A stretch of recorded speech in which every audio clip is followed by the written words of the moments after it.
Chris, what are your thoughts on the best state to form an LLC, your home state, and register as foreign entity in each state that you transact business in, or something else?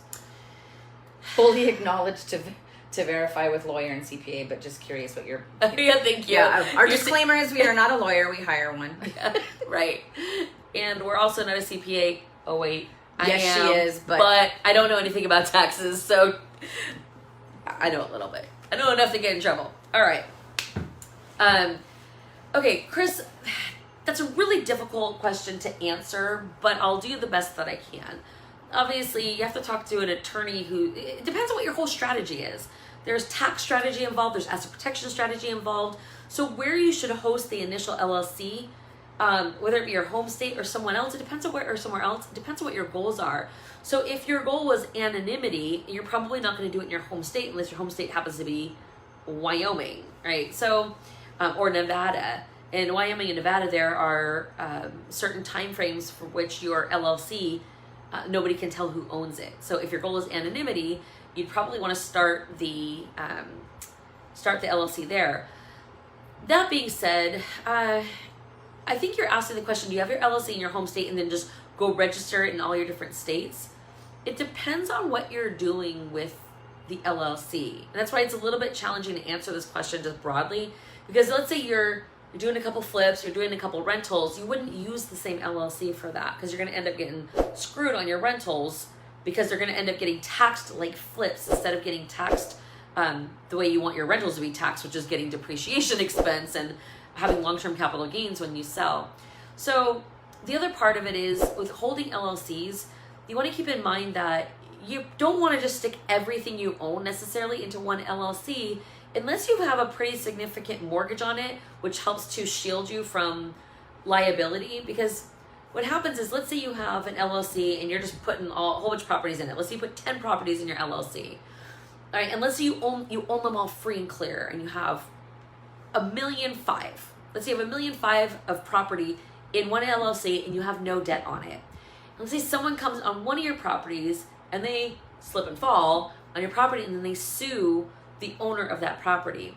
If the owner of that property is ABC Holdings, whoever the attorney is going to go research what else does ABC Holdings have. Oh, ABC Holdings also has this property free and clear and nine more properties. Cool. That's what I call a payday. And then there will be a lawsuit, and if they were found to be successful with the lawsuit, then they go and take everything that's owned by the owner of that house.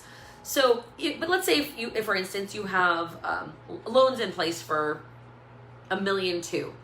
Then the way that you look at it is, okay, so I have $1.5 million worth of real estate and I have a mortgage for $1.2 million over that. Let's say it was a portfolio loan. That means when someone goes to research your one property, they're going to see, holy cow, especially if it's a portfolio loan, they're going to see that on that one property it's only worth $150,000, there's a $1.2 million loan on it. So it's like, whoa, what? But even if they actually did the research to figure out what all the 10 properties were, what they would see is, okay, there's actually only $300,000 of equity, not $1.5 million, because even if someone sues and they are forced you to sell to pay off the lawsuit, the bank is always going to get paid back first. Like no lawyer, no lawsuit can trump a first mortgage. So having a mortgage in place helps protect you from that. So let's say that you were going to buy properties, but you just don't want to have any debt. You want to own them free and clear. You're probably going to want to hold those properties in separate LLCs because each one is going to be at risk. So if something happened with that one, you're risking whatever the amount of equity is in it. So that's why it's a really difficult question to just straight up answer. That being said, personally, the way that we prefer to do it is that we go and open up an LLC in that state.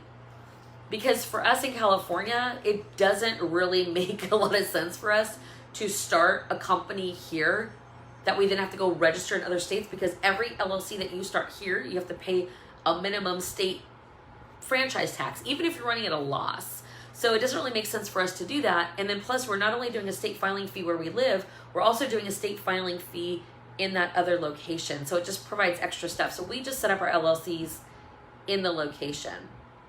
So, but we have Anderson Advisors who helps us with like our asset protection stuff. And if you need a referral, then let us know and we can make an introduction. But it's one of those things where it so depends on what you already own, how old you are, what are your goals, what are you trying to protect. So it's a rabbit hole of questions, but lawyers are able to look at that and go, okay, well, if you're trying to get tax savings, we also want asset protection, and you own these things, do this, have this thing here and this thing there, and that's the best way to do it. And then you decide from there if that makes the best sense for you. If you're interested in learning more about real estate investing or investing in passive income, multifamily, or apartments, feel free to join our free private Facebook group. If you know that you want help, you want someone to hold your hand, and you want to be part of a mastermind and have coaching, all that you need to do is text the word freedom to 619-373-8461. So if you just want to see like what is that about and how can I speed up my results and do it more safely, I'd be happy to chat with you about what your options are and see what we can do to help you along your journey.